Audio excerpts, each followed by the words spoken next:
آپ صلی اللہ علیہ وسلم بھی عرفات کے اندر پہنچے تھے اور دعا فرمائی تھی، اللہ جو بھی حاجی عرفے کے اندر آئے گا، اے اللہ اس کی دعا کو قبول فرمانا۔ مینا میں حاضری ہوئی حضرت ابراہیم علیہ السلام کی اور حضرت اسماعیل علیہ السلام کی۔ شیطان کو برداشت نہیں ہوا تھا، شیطان کانپ گیا تھا۔ آج اطاعت و فرمانبرداری کی بہت بڑی مثال پیش ہونے والی ہے، اس واسطے رکاوٹ بن کر کھڑے ہو گیا تھا کہ کسی طریقے سے یہ قربانی نہ ہونے پائے، کسی طریقے سے یہ خواب کی تعمیل نہ ہونے پائے۔ اور آپ صلی اللہ علیہ وسلم نے عرفات میں ایک عظیم الشان خطبہ ارشاد فرمایا تھا۔ اس کے چند اقتباسات میں آپ کو سناتا ہوں، اس کی چند باتیں، چند نصیحت کی چیزیں آپ کو سناتا ہوں۔ إن صلاتي ونسكي ومحياي ومماتي لله رب العالمين صلی اللہ تعالی علیہ وعلا آلہ واصحابہ وازواجہ وذریاتہ واہل بیتہ وسلم تسلیما کثیرا کثیرا۔ اما بعد فاعوذ باللہ من الشیطان الرجیم، بسم اللہ الرحمن الرحیم۔ الحج اشہر معلومات، فمن فرض فیہن الحج فلا رفث ولا فسوق ولا جدال في الحج، وما تفعلوا من خير يعلمه الله، وتزودوا فإن خير الزاد التقوى، واتقون يا أولي الألباب۔ صدق اللہ مولانا العظیم۔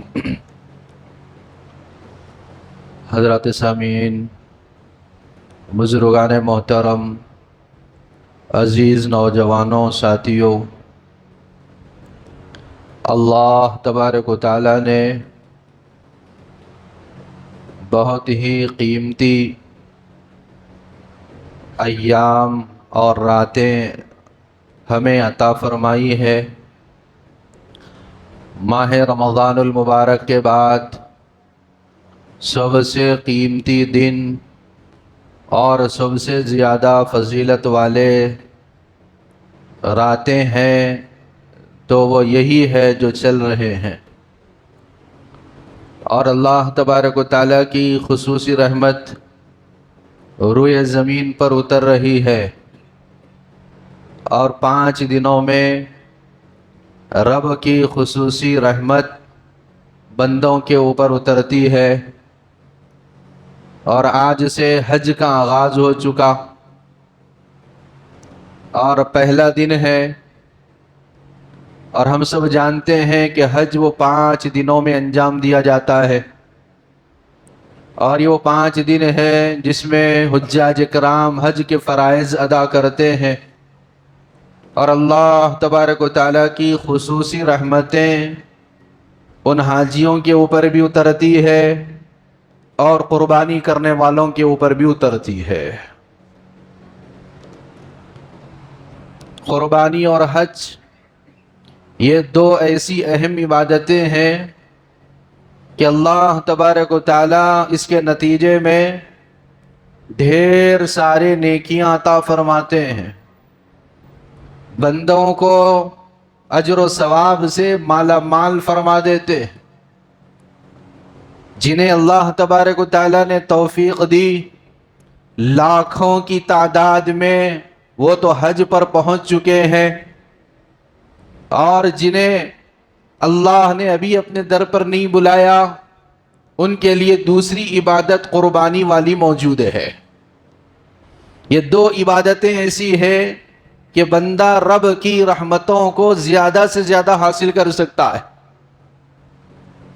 اور آج مینا میں تمام حجاج کرام تشریف لے جا چکے ہیں، اور حج کا پہلا دن ہے، پوری دنیا بھر سے لاکھوں کی تعداد میں حاجی پہنچے ہوئے ہیں۔ سب سے پہلا جو رکن ہے حج کا وہ مینا کا ہے۔ مینا کے اندر حاضری ہوتی ہے تمام حجاج کرام کی، اور آج دن بھر وہ مینا کے اندر رہیں گے۔ وہاں اللہ سے دعائیں کریں گے، اپنے لیے دعائیں کریں گے، پوری امت کے لیے دعائیں کریں گے، تمام انسانیت کے لیے دعائیں کریں گے، اور اس میدان مینا میں اللہ تبارک و تعالیٰ نے وہ تاثیر رکھی ہے کہ دعائیں قبول ہوتی ہے۔ اور مینا کا میدان ہم کو یہ بات بھی یاد دلاتا ہے کہ حضرت ابراہیم علیہ السلام کی عظیم الشان قربانی، حضرت اسماعیل علیہ السلام کی عظیم الشان قربانی وہ اسی میدان مینا کے اندر ہوئی تھی۔ مفتی شفیع صاحب نور اللہ مرقدہ نے معارف القرآن کے اندر تمام واقعات درج فرمایا ہے کہ حضرت ابراہیم علیہ السلام کو جب بشارہ ہوا، فلما بلغ معه السعي قال يا بني إني أرى في المنام أني أذبحك فانظر ماذا ترى قال يا أبت افعل ما تؤمر ستجدني إن شاء الله من الصابرين فلما أسلما وتله للجبين، جب اس کی عملی تصویر پیش کرنے کے لیے اور وہ عظیم الشان قربانی جس کو اللہ تبارک و تعالی رہتی دنیا تک قائم رکھنے والے تھے، اس قربانی کو دینے کے لیے مینا میں پہنچے تھے۔ آج حجاج کرام وہاں پر موجود ہے، مینا میں حاضری ہوئی حضرت ابراہیم علیہ السلام کی اور حضرت اسماعیل علیہ السلام کی۔ شیطان کو برداشت نہیں ہوا تھا، شیطان کانپ گیا تھا۔ آج اطاعت و فرمانبرداری کی بہت بڑی مثال پیش ہونے والی ہے، اس واسطے رکاوٹ بن کر کھڑے ہو گیا تھا کہ کسی طریقے سے یہ قربانی نہ ہونے پائے، کسی طریقے سے یہ خواب کی تعمیل نہ ہونے پائے۔ حضرت ابراہیم علیہ السلام نے دیکھا بہت بڑے جثے کی شکل میں شیطان موجود ہے، رکاوٹ بنا ہوا ہے۔ کنکری اٹھاتے ہیں، تکبیر پڑھتے ہیں، اللہ اکبر کہہ کر اس کو مارتے ہیں، وہ وہاں سے دفع ہو جاتا ہے۔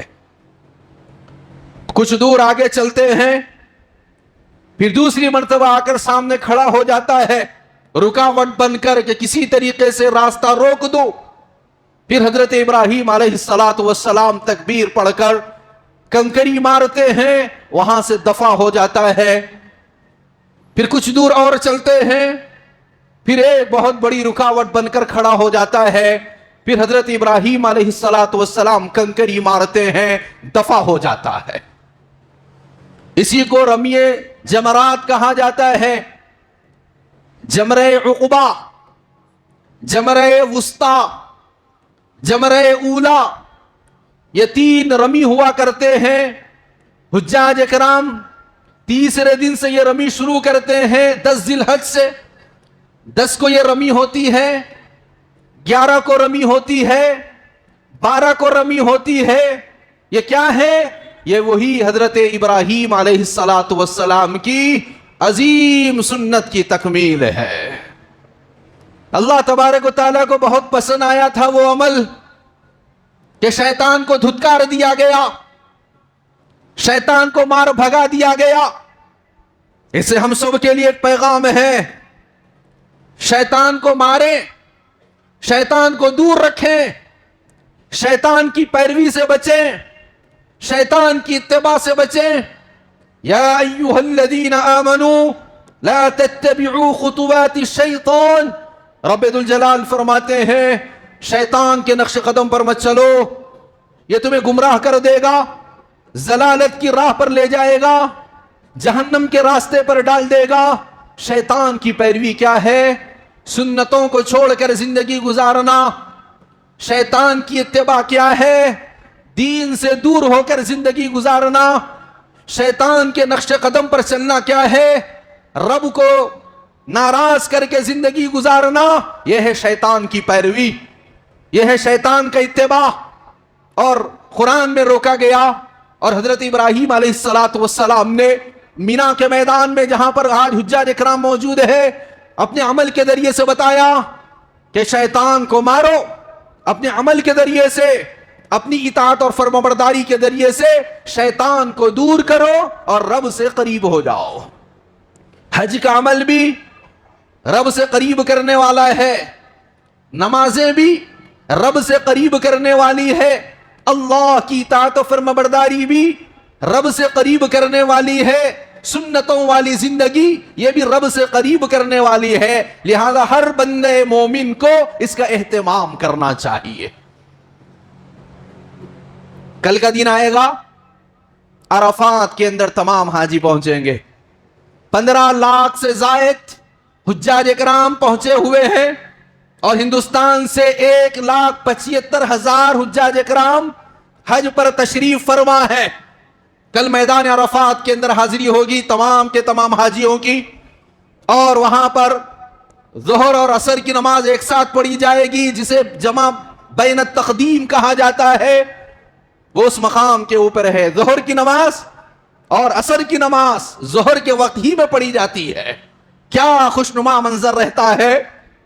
آپ صلی اللہ علیہ وسلم بھی عرفات کے اندر پہنچے تھے اور دعا فرمائی تھی، اے اللہ جو بھی حاجی عرفے کے اندر آئے گا، اے اللہ اس کی دعا کو قبول فرمانا، اور حاجی جس کے لیے دعا کرے، جس کی مغفرت کے لیے دعا کرے، جس کی بخشش کے لیے دعا کرے، اے اللہ اس کی بھی بخشش فرما دینا۔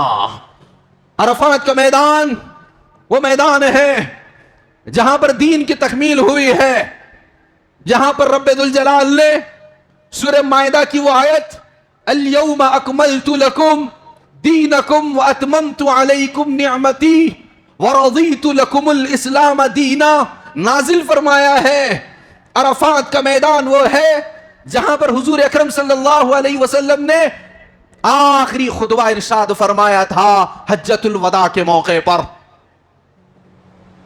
صحابہ کا جم غفیر لگا ہوا ہے، سروں کا سمندر ہے، اور آپ صلی اللہ علیہ وسلم نے عرفات میں ایک عظیم الشان خطبہ ارشاد فرمایا تھا۔ اس کے چند اقتباسات میں آپ کو سناتا ہوں، اس کی چند باتیں، چند نصیحت کی چیزیں آپ کو سناتا ہوں۔ فرمایا تھا کہ جان کی حفاظت، مال کی حفاظت، آبرو کی حفاظت یہ ایک بندہ مومن کی ذمہ داری ہے۔ ایک بندہ مومن جان کی حفاظت کرے، دوسرے کی جان کی حفاظت، دوسرے کے مال کی حفاظت، دوسرے کے آبرو کی حفاظت، یہ ایک بندہ مومن کی شان ہے۔ ایک بندہ مومن کو نصیحت ہے کہ دوسروں کی آبرو کی فکر کرنا، دوسروں کی جان پر ناحق ہاتھ نہ ڈالنا، دوسروں کے مال پر ناحق ہاتھ نہ ڈالنا۔ تو ایک ایمان والے کو بار بار سوچنا چاہیے، کسی کا مال میں ناحق طور پر لے لوں میرے لیے جائز نہیں ہے، کسی کی پراپرٹی میں حذف کر لوں، چھین لوں میرے لیے جائز نہیں ہے، بہنوں کا میراث کا مال میں دبا لوں یہ میرے لیے جائز نہیں ہے، پڑوسیوں کے حقوق کو دبا لوں یہ میرے لیے جائز نہیں ہے، کسی کی آبرو ریزی کروں یہ میرے لیے جائز نہیں ہے۔ میدان عرفات کا خطبہ ہم سب کے سامنے ہے۔ پھر فرمایا تھا دیکھو سیدھا راستہ دین کا راستہ ہے، بس اس کے علاوہ جتنے راستے ہیں وہ رسومات ہیں، وہ بدعات ہیں، وہ خرافات ہیں، وہ نفسانی راستے ہیں، ان تمام راستوں کو چھوڑ دو۔ الا کل شیء فی امر الجاہلیت تحت قدمی موضوع، کہ آج تمام کی تمام رسومات اور بدعات خرافات میں اپنے پیروں کے تلے دبا کے ختم کر دیتا ہوں، آج سے صرف دین اسلام چلے گا۔ اس واسطے ایک مومن کی فکر یہ ہو کہ وہ سیدھا راستہ جس کی رہنمائی اور رہبری حضور اکرم صلی اللہ علیہ وسلم نے میدان عرفات کے اندر کی ہے، اس سیدھے راستے پر چل کر میں زندگی گزاروں گا۔ کہ نصیحت فرمائی عورتوں کا خیال رکھنا، عورت اگر بیوی ہے وَعَاشِرُوهُنَّ بِالْمَعْرُوفِ، بیوی کا خیال رکھنا، اسے کھلانا پلانا، اس کی فکر کرنا، اس کو سایہ دینا۔ عورت اگر ماں ہے اس کے قدموں کے نیچے جنت ہے، اس کا احترام کرنا۔ عورت اگر بیٹی ہے اس کی پرورش پر جنت کی ضمانت دیتا ہو، بیٹی کی اچھی تربیت کرنا، عورت اگر بہن ہے بہن کا خیال رکھنا۔ پھر فرمایا دو چیزیں درمیان میں چھوڑ کر جاتا ہوں، کتاب اللہ، سنت رسول اللہ، اس کو تھامو گے کبھی گمراہ نہیں ہو سکتے۔ یہ وہ میدان عرفات کا خطبہ ہے جو حضور اکرم صلی اللہ علیہ وسلم نے حجۃ الوداع کے موقع پر ارشاد فرمایا تھا۔ کل تمام کے تمام حجاج کرام میدان عرفات کے اندر پہنچیں گے۔ اس کے بعد جب شام ہوگی، شام ہونے سے پہلے مزدلفہ جائیں گے، مزدلفہ کے اندر رہنا، وہاں رکنا، اور پھر مغرب اور عشاء کی نماز عشاء کے وقت میں پڑھنا، جسے جمع بین التاخیر کہا جاتا ہے، یہ وہاں ضروری ہے۔ تو تمام حجاج کرام مزدلفہ کے اندر مغرب اور عشاء کی نماز عشاء کے وقت میں پڑھیں گے، اور پھر دعائیں کریں گے اپنے لیے اور پوری امت کے لیے۔ اس کے بعد جب صبح ہوگی، اس کے بعد پھر شروع ہوگا رمی جمرات، جمر عقبہ کی رمی، وہاں پر کنکری ماری جائے گی 10ویں تاریخ کو، 11ویں تاریخ کو، 12ویں تاریخ کو، اس طرح یہ 5 دن حج کے مکمل ہوں گے۔ بہت عظیم الشان اعمال وہاں پر انجام دیے جائیں گے۔ ہمارے لیے کیا ہے؟ ہمارے لیے قربانی ہے۔ اللہ نے استطاعت دی ہے، اللہ نے مال دیا ہے، قربانی کیجئے، دل کھول کر قربانی دیجئے، اخلاص کے ساتھ، للہیت کے ساتھ قربانی۔ لن ینال اللہ لحومها ولا دماؤها ولكن يناله التقوى منکم۔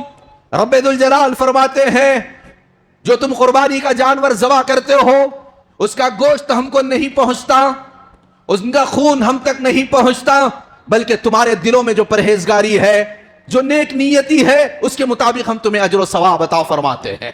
یہ مت دیکھو جانور ایسا لاؤں گا پورے محلے میں اس کی دھوم مچے گی، یہ مت سوچئے میرے گھر میں 20 بکرے کٹیں گے پورے گلی میں کسی کے پاس نہیں کٹیں گے، نہیں، بلکہ میں قربانی دوں گا، میرے رب اسے قبول فرما لیجئے۔ آپ مال کو نہیں دیکھتے، آپ قربانی کے جانور کو نہیں دیکھتے، آپ مال کی مقدار کو نہیں دیکھتے، جانور کتنا بڑا تھا، کہاں سے لائے تھے، کتنے میں لائے تھے، کتنے بکرے ذبح کیے، نہیں، بلکہ دل کا حال دیکھتے ہیں۔ اللہ میرے دل کے حال کو درست فرما دیجئے، میری قربانی قبول فرمائیے۔ یہ جذبات ہونا چاہیے۔ ابراہیم علیہ السلام کی قربانی کو یاد کیجئے، وہی اخلاص تھا جس کے نتیجے میں اللہ تبارک و تعالیٰ نے رہتی دنیا تک قربانی کے عمل کو جاری اور ساری فرما دیا۔ اور ایک کام ہمیں کرنا ہے، کیا کرنا ہے؟ 9 ذی الحج یعنی اتوار کی صبح سے تکبیر تشریق کہنا ہے، 5 دن تک، 9 10 11 12 13، 9 ذی الحج کی فجر سے لے کر 13 ذی الحج کی عصر تک انہیں ایام تشریق کہا جاتا ہے، اور ہر فرض نماز کے بعد تکبیر تشریق کہنا یہ واجب ہے۔ اللہ اکبر، اللہ اکبر، لا الہ الا اللہ واللہ اکبر، اللہ اکبر وللہ الحمد۔ دمبا لے کر آئے تھے، وفدیناہ بذبح عظیم، جبریل امین دمبا لے کر آئے، دیکھا کہ چھری کے نیچے ہے اسماعیل، وہیں سے کہا اللہ اکبر، اللہ اکبر۔ ابراہیم علیہ السلام نے سنا، انہوں نے کہا لا الہ الا اللہ واللہ اکبر۔ اسماعیل علیہ السلام نے سنا اللہ اکبر وللہ الحمد۔ یہ ہے تکبیر جو ہم کہیں گے اتوار سے لے کر 13 ذی الحج کے عصر تک، یہ بھی حضرت ابراہیم اور حضرت اسماعیل علیہ السلام کی اس عظیم الشان قربانی کی یاد ہے۔ یوم عرفہ کا روزہ بھی ہمارے لیے ہے، اتوار کے دن یوم عرفہ ہے، 9 ذی الحجہ ہے، روزہ رکھیے۔ آپ صلی اللہ علیہ وسلم نے فرمایا مجھے اللہ تبارک و تعالیٰ کی ذات سے امید ہے کہ پچھلے 1 سال کے گناہ، اگلے 1 سال کے گناہ رب ذوالجلال تمہارے معاف کر دیں گے۔ لہذا روزے کا اہتمام ہے، تکبیر تشریق کا اہتمام ہے، قربانی کا اہتمام ہے، صدقہ خیرات کا اہتمام ہے، گناہوں سے بچنے کا اہتمام ہے، یہ ہمارے لیے ہے۔ اور حجاج کرام آج مینا میں ہے، کل مزدلفہ، کل عرفات، پھر مزدلفہ، پھر رمی جمار، یہ تمام کے تمام 5 دنوں کے اندر ان کے لیے وہ اعمال وہ ہے، ہمارے لیے اعمال یہ ہے۔ لہذا اسے بڑے شوق اور رغبت کے ساتھ اور ثواب کی امید رکھتے ہوئے رب ذوالجلال سے ہمیں پورے اخلاص نیت کے ساتھ یہ اعمال کرتے رہنا چاہیے۔ اللہ تبارک و تعالیٰ سے دعا ہے اے اللہ حجاج کرام کے حج کو بھی قبول فرمائیے، ان کی دعاؤں میں ہمارا حصہ بھی شامل فرمائیے، ان کی قربانیوں کو، مال کو قبول فرمائیے۔ اے اللہ ہمارے بھی روزوں کو، ہماری بھی قربانیوں کو قبول فرمائیے، اور ہم سب کو دارین کی عافیت نصیب فرمائیے۔ وآخر دعوانا الحمدللہ رب العالمین۔